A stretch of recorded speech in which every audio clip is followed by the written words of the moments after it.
भाई भारतीय टीम में सब कुछ तो सही नहीं चल रहा है, ये बात तो पक्की है। ये तो लेटेस्ट न्यूज़ है। वेल न्यूज तो ये पुरानी हो गई है, लेकिन अब हर दिन कुछ ऐसा हो जाता है जिससे ये समझ में आता है कि नई टीम मैनेजमेंट कुछ ऐसे बदलाव तो कर रही है जिससे टीम का स्ट्रक्चर कंप्लीटली बदलने वाला है। नए खिलाड़ियों को लाने की कोशिश हो रही है, ये अच्छी बात है, लेकिन इसकी वजह से पुराने खिलाड़ी जिन पर लोगों ने इतने साल भरोसा किया और जिनमें अभी भी बहुत क्रिकेट बाकी है, उनको दरकिनार किया जा रहा है। विराट और रोहित का एग्जाम्पल हम सब ने देखा और इस पर भी इतनी ज्यादा बात हुई क्योंकि विराट और रोहित इस वक्त टीम इंडिया के सबसे बड़े ब्रांड है। इसलिए जब उनका टेस्ट क्रिकेट से उन्हें हटाया गया तो भी टीम मैनेजमेंट को काफी बैकलैश का सामना करना पड़ा, लेकिन तब भी लोगों ने इस बात को पचा लिया क्योंकि रोहित और विराट दोनों की टेस्ट परफॉर्मेंस उतनी अच्छी नहीं चल रही थी।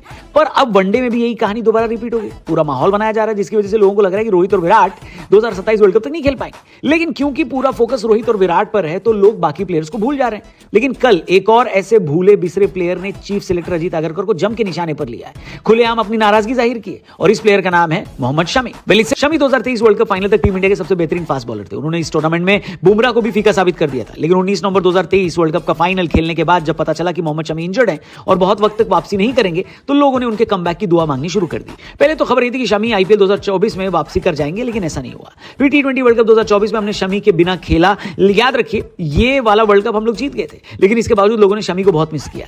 फाइनली 1 साल के बाद शमी वापसी करते हैं, लेकिन अपनी वापसी पर कुछ खास इंप्रेस नहीं कर पाते। हालांकि कुछ डोमेस्टिक मैचों के बेसिस पर आप एक चैंपियन प्लेयर को जज नहीं कर सकते, इसलिए लोगों को लगता है कि शमी अब बड़ा गावस्कर ट्रॉफी खेलने तो जाएंगे, लेकिन ऑस्ट्रेलिया जाने वाली टीम में भी उनका नाम नहीं आता।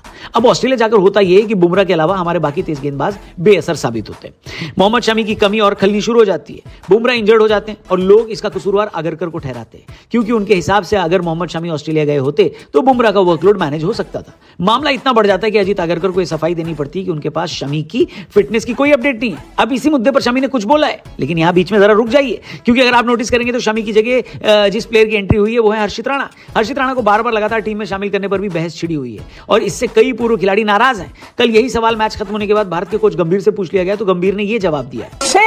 गंभीर ने बोला कि बहुत शर्मनाक बात है कि अपना यूट्यूब चैनल चलाने के लिए कुछ लोग एक 23 साल की खिलाड़ी को टारगेट कर रहे हैं। न तो हर्षित राणा के पिता कोई फॉर्मर अध्यक्ष हैं और न ही पूर्व क्रिकेट खिलाड़ी और न ही कोई एनआरआई। गंभीर ने कहा कि अगर आपको किसी खिलाड़ी को टारगेट करना है तो उसकी परफॉर्मेंस के हिसाब से करो। यह बात सिर्फ हर्षित राणा की नहीं है, किसी भी यंग खिलाड़ी को इस तरीके से आप लोगों को नहीं कहना चाहिए।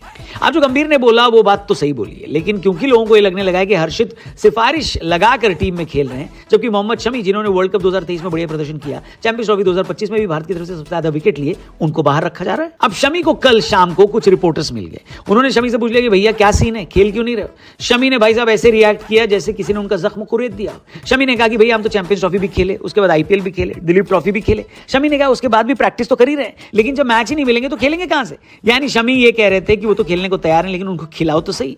इस बीच रिपोर्टर ने बोल दिया कि भाई अजीत आगरकर कह रहे हैं कि उनके पास आपकी फिटनेस की अपडेट नहीं है। यहां पर शमी भाई के सब्र का बांध टूट गया। उन्होंने बोला कि भाई साहब जब अपडेट मांगोगे तब मिलेगी ना। शमी ने कहा ये मेरी जिम्मेदारी नहीं कि कौन किसको अपडेट देगा, जब मुझसे पूछा जाएगा तो मैं बता दूंगा।